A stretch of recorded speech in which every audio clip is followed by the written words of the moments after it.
अस्सलाम वालेकुम व्यूअर्स, उम्मीद करता हूँ आप सब खैरियत से होंगे। पिछले 3-4 दिनों से मैं एक्टिव नहीं था और बहुत सारे इंस्टाग्राम के ऊपर मैसेजेस, आपके कमेंट्स पेंडिंग पड़े हैं। अगर किसी का मैंने इंस्टाग्राम के ऊपर मैसेज रीड भी कर दिया है और उनको रिप्लाई नहीं कर सका तो उनसे माजरत खा हूँ। कुछ घरेलू कुछ मसरूफियत थी जिसकी वजह से आपको मैं प्रॉपरली आंसर नहीं कर सका। इंशाल्लाह वो तसलसल जारी रहेगा अब के ऑनवर्ड।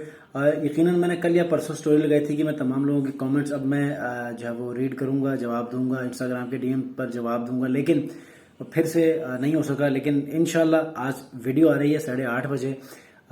न्यू जो 2 अपडेट्स हैं फाइवर की, उनके ऊपर और एक नया मेथड जिसमें ये जो नई अपडेट है ये आपको कौन से फायदे देने वाली है और क्या ये न्यू सेलर्स को इफेक्ट कर रही है या नहीं कर रही।